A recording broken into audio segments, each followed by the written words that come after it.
Hey everybody, my name's Jesse Lee. I'm the White House Online Programs Director. We're happy to welcome readers of creditcards.com today for a chat with Austan Goolsbee here, the Council of Economic Advisors. He's been one of the point people on our policy on credit card reform, which the President signed last year. It's kicking in today. So we wanted to take some questions on exactly how this works, how this is going to affect your relationship with your credit card company. And maybe I'll toss it over to Austan for just some quick remarks on today, and we'll get right into your questions. Yeah, it's a pretty big day. Thanks, Jesse, and thanks everybody for taking the time. The credit card legislation that we passed last year and the rules that are going into effect today really start to reverse the trend that we've seen in the credit card industry, where some credit card companies began engaging in even deceptive practices or turning fees and penalties into a business model, where they collected more than $20-something billion of fees last year. And so I think it's going to be a good day for the American consumer, and it's fitting in with our broader financial regulatory reform agenda. Let's try to prevent the kind of excesses and practices that got us into this biggest mess since the Depression. All right, thank you. So we've been taking questions for about a week, but there's also a live chat going on right now on creditcards.com, which I'm keeping an eye on that chat. We'll be taking as many questions as from that as we can. So let's start from one that came in a couple minutes ago during that chat. Let's see. Jessica Wiat. How will enforcement of the act be handled? If a consumer feels that the issuer has not complied, what is the reporting process? Well, basically, the bank regulators of the bank that issues a credit card are the ones charged with enforcement. Now, that is why the administration has pushed for a single consumer financial protection agency to make it easier. But for most credit cards, it's the OCC. And if you go to the OCC's website, or there's a website called, I believe, dealwithmybank.gov, in which if you feel that they are if they are breaking the laws that we're going to talk about here today, if you say, hey, wait a second, they're not supposed to be able to raise the interest rate on balances I already charged, for example. That's forbidden as of today. If they did that to you anyway, if you go to that, that's where you'd report it, and I think you're going to see heightened interest in that issue from a regulatory perspective. All right. One of the questions we got over the last week was from Chad in Utah, and this kind of touches on the question of, what's the role of personal responsibility in this? It says, what makes the White House think that the new disclosure rules will really prevent people from making bad choices or borrowing too much money? Tell me where else disclosures have worked. Well, I think there are a lot of places disclosures have worked. So rather than go through a list of those, let's think for a second about what's happening with this Credit Card Reform Act. It's got two styles of things. There are many different rules that it puts in place, but there's two styles of rules. The first are certain practices that various credit card companies engaged in that were at the least sneaky, and in many cases outright deceptive. So it says they have to send you a bill at least 21 days before the due date. They can't raise the interest rate in the first 12 months of a card, offer you a teaser rate and then pull it back 5 days after you got the card. The annual fee, if it has an annual fee, can't exceed 25% of the initial credit limit of the card. So a series of prohibitions of the kind of activities that companies that engage in that are very hard for people to figure out that they exist.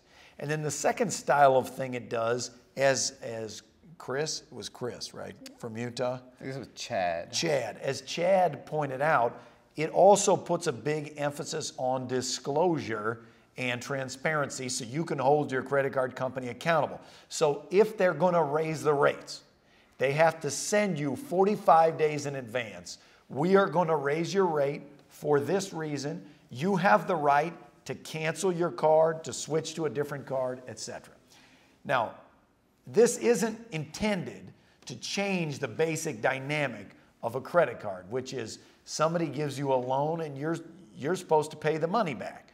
What we're trying to do here is change the most egregiously deceptive practices and to give consumers, change the balance of power between you and a credit card company so that you can take responsibility and hold them accountable. And I think in many areas you've seen that style of disclosure and responsibility work very well, and I think that that's an important building block. Because as me and as Jesse and as everybody else knows, if you have a credit card, the balance of power is like this now. You lack information. They've sent you terms of use that are in legalese. They're not in plain language. Nobody knows what they're required to do, and they are administering fees to the tune of $20, $30 billion a year, including things like if they set your credit limit. If you exceed your credit limit, they don't tell you. They let you exceed it and then apply a penalty to you for exceeding it.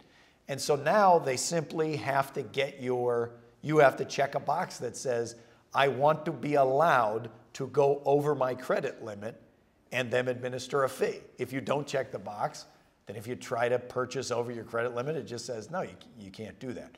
So I think disclosure plus banning deceptive practices is actually a pretty strong combination. All right, and by the way, one of the benefits we have here doing these chats is we get some instant feedback. I think it was Rob pointed out that it's not dealwithmybank.gov, it's helpwithmybank.gov. Help with my bank. So there you go.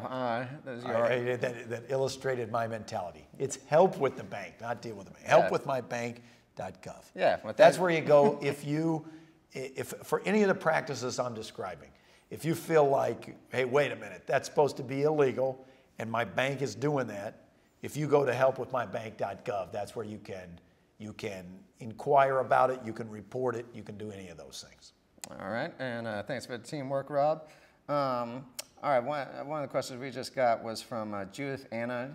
She asked, as these things usually go, the credit card companies are already creating new ways to gouge the consumer. Will there be follow-up addendum rules to plug the new greedy grabs that they create to get around this bill? And this is a kind of question we get with a lot of the reforms we try to pass around here. So, okay, so I'd say a couple of things. It's a good style of question. There's an insight in it, which it says, okay, well, look, they came up with this stuff, and now we're going to get rid of a lot of these things. What if they start doing a whole bunch of new things?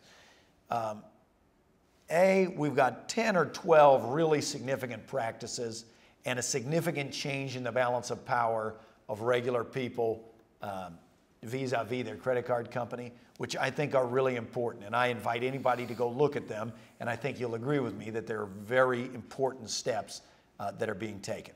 Several of the things we're doing, like requiring the credit card companies to put out their documents in plain language, leave open the possibility of enforcement, that the principle of the rule can be enforced in a way that just a specific letter of the law, they might get into some technicality.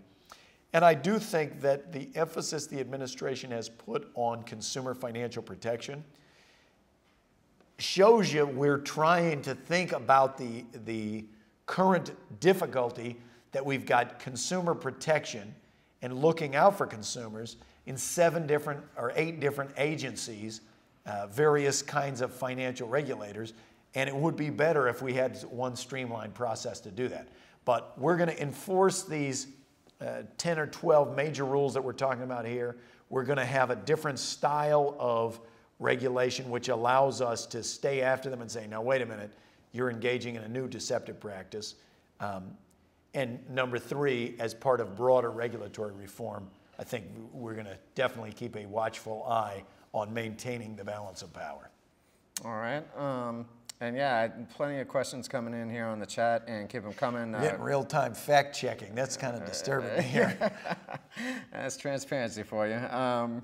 All right, well, so another thing that creditcards.com has going here is they're doing kind of an instant poll of the people in the chat. And the question they've asked is, I am afraid that the new law will make it more difficult for me to get credit.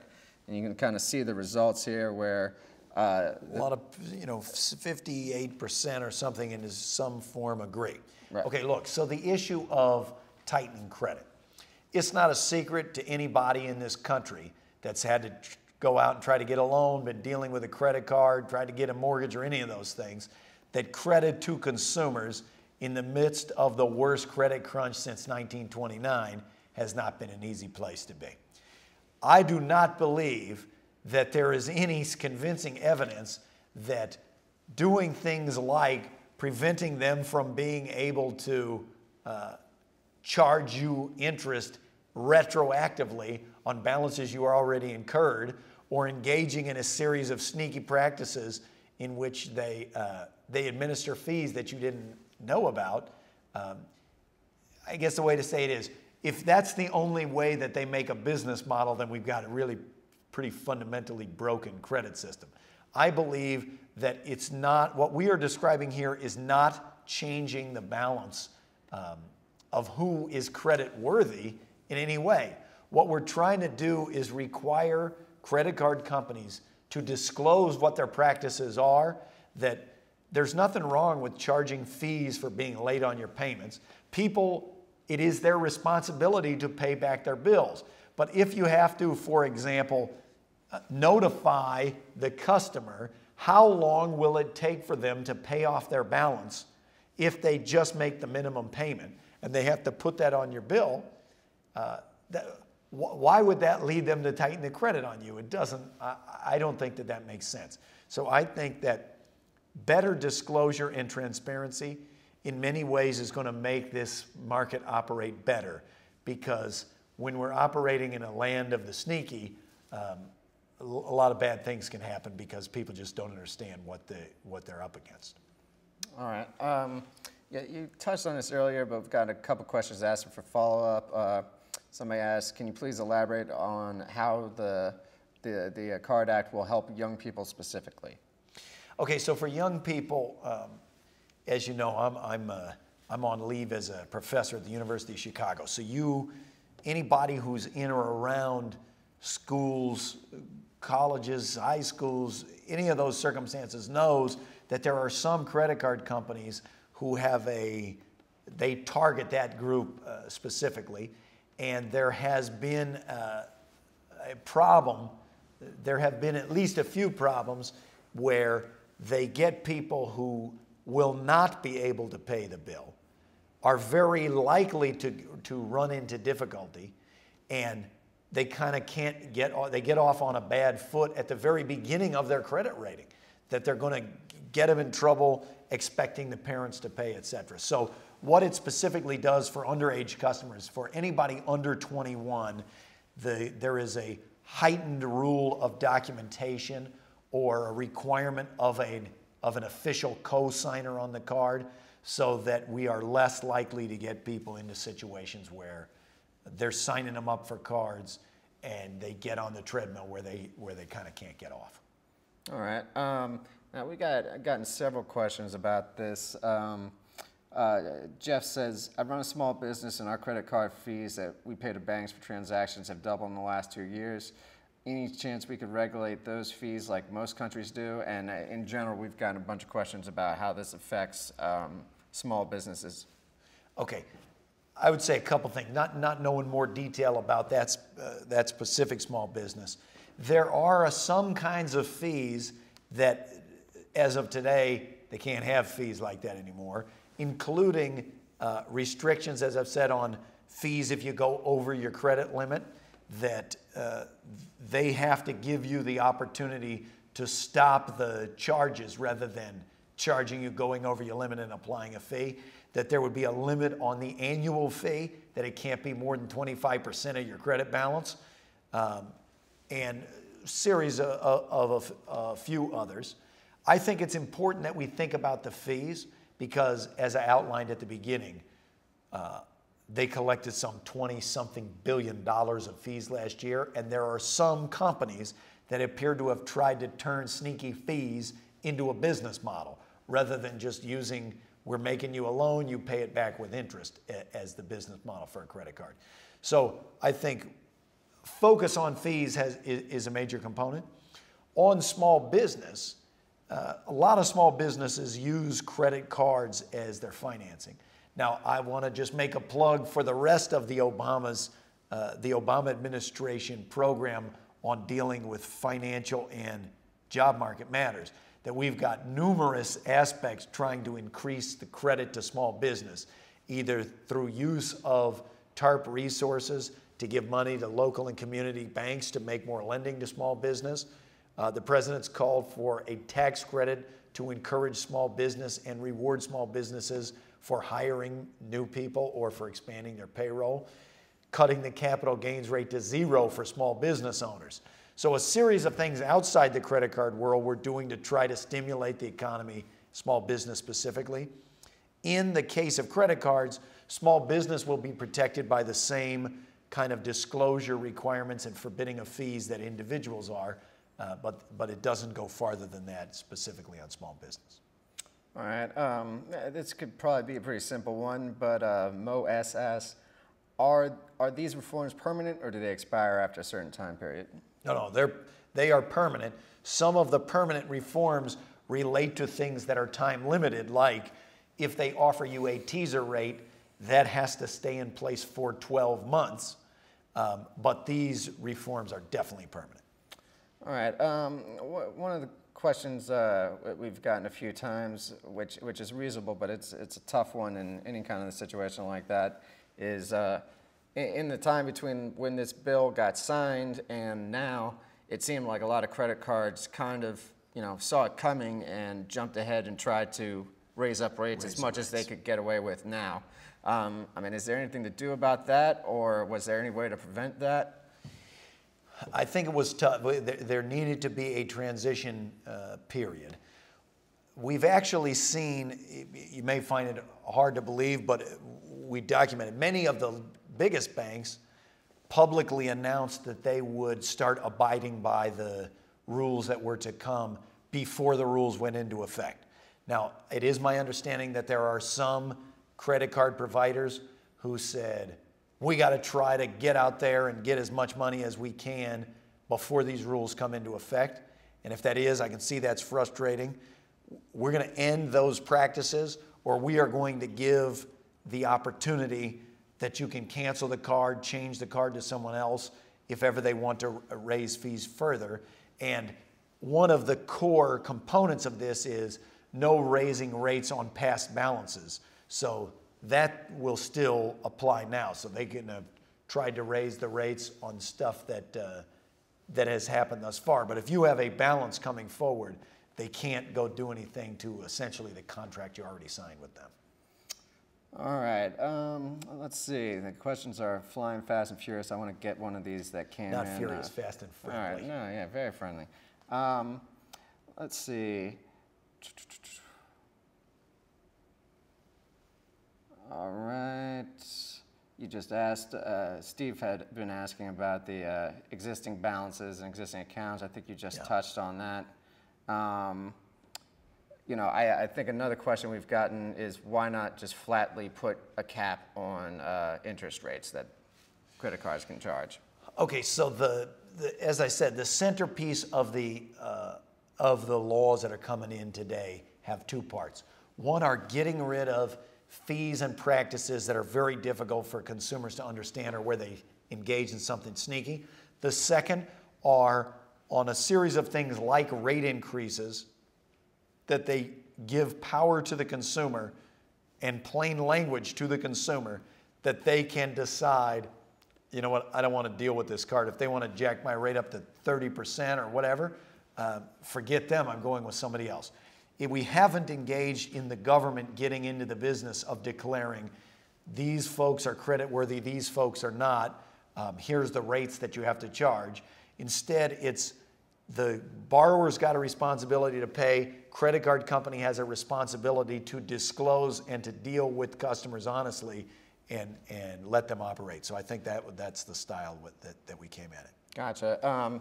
Well, another question we've got, we asked early on, somebody had a question about personal responsibility and, is this bailing out people that kind of by their own doing got into trouble? The kind of flip side that we've heard from several people now is, a lot of people are out of a job, a lot of people are, find themselves in, frankly, health issues, health reform is another issue we're obviously dealing with now. And really it's just kind of by no fault of their own, it's because of the economy that they find themselves, deep in debt. Is there any kind of way that, the White House approached that differentiation between those who are kind of irresponsible and those who, no fault of their own? Well, yes and no. Here's what I'd say about that. This, and again, I invite everybody to go on and read the changes that we made last year that are coming in place today. I think you will agree that these 10 or 12 fundamental practices that credit card companies will not be allowed to engage in any longer, and the requirements of disclosure and transparency that allow you to hold your card company accountable are really important. They're important that we do these things. This credit card reform bill is not going to fundamentally change, however, the basic relationship of a credit card, which is you're taking a loan and you got to pay back, you got to pay your bills. There is no question that through unemployment, through getting sick and the massively high cost of healthcare, that a variety of things, people get into financial trouble. Healthcare costs in particular can often lead to personal bankruptcy. I don't think we expected, and it wouldn't be realistic to expect the credit card reforms to fundamentally change that. It's not going to pay your bills for you. You still got to pay your bills. What this thing is about is try to re-establish a level playing field, balance of power of you with the credit card company. That they got to tell you, here's how it's going to operate. If we're going to jack up rates on you, they got to notify you in advance. You have the opportunity to say, whoa, wait a minute. This is not appropriate. I don't want to do business with you. For the things like dealing with unemployment, healthcare costs, and things that might drive you to personal bankruptcy, that's where really economic recovery is the only, I think is the only answer. We're not going to be able to do that as part of this reg reform. Right. Okay, so this might be a little in the weeds. I don't know if you'll know this off the top of your head, but one of the debates that's going on in the chat is this question of, you might be able to quit your credit card if they kind of do you wrong, as it were. Yeah. But some people are contending that will have a negative effect on your credit card score if you do so. Well, your FICO score relates to, it's a complex formula, but it relates to how much debt you have. If you cancel credit cards, that can reduce your FICO score, though you can sign up for new cards at the same time you're canceling old cards, and this gives you the opportunity to switch out of somebody who's engaging in abusive practice. The thing that I'll say to anybody thinking about this, I think if you contemplate it, you want this ability to do this, that you don't just get the bill. Right now, remember, under this, as of yesterday, if you got your bill, they could jack up your rate and they could apply that higher rate to balances you already incurred. So you open the bill and say, what in the world is this? And now they cannot do that. They're not allowed to raise rates on things you already, balances you already have.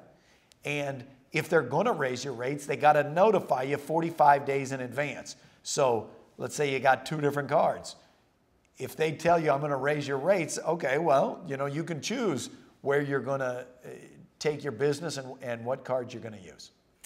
All right, thanks. That sounds like some reasonable practical advice. I think we got time for one more question. I think we've managed to cover kind of the most frequently asked ones, except for one, which is that some people are observing that a lot of people are now using debit cards more than credit cards, and that can come with its own kind of set of traps and whatnot. Yeah. Is there anything that addresses that in this bill, or is that something that might be a future concern?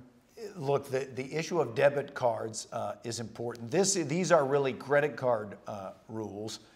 There is some on debit cards, and in any consumer financial protection agency, which the administration has backed, one clear point of that is to deal with let's call it responses to regulation, that if we put in sensible oversight, and then that leads people to shift. Let's say you start seeing new shenanigans by companies in the area of debit cards, that we have the ability to look at those practices and say, whoa, wait a second, you know, this is abusing customers in this or that way. I think that would be something that we would be able to take a look at. All right. Well, yeah. Again, I'm sorry if we couldn't get your question. I see a new poll just opened up, but how are we doing in this poll? This is what have you experienced? They switched it up. I can't claim that you Look, hugely the thing is, convinced what everybody. this poll is, which of these have you experienced in the past year? My card issuer, cut my credit limit, et cetera. And what you can see is that a large fraction of at least the people here on this survey have experienced exactly the kinds of things that the credit card reform is going to prevent. Okay, so getting interest rate jackups on previous balances, having massive fees when you sign, having teaser rates that they give you and then you sign up and a month later they jack the rate back up. All of that kind of thing is why we did this. And I think if you go look at these reforms that are coming in place today, I think you will be, if not pleasantly surprised, you will be happy that this is now the law of the land. That's right. And, you know, somebody just asked if there was a good website to learn more about this. I'll say there's a blog post up right now at whitehouse.gov/blog. It'll lead you to more information from the White House. It'll lead you to a USA Today piece that came out that, you know, gives a kind of more objective, nobody's more objective than us, but objective take on what's in there. Yeah, thanks so much to creditcards.com for you know, helping us out with this. It's been a great chat. It's been great to talk to people that are, you know, as Austin says, living with this stuff and dealing with it day to day. And thanks, Austin, for thanks, doing Jesse, and thanks everybody for sending in questions.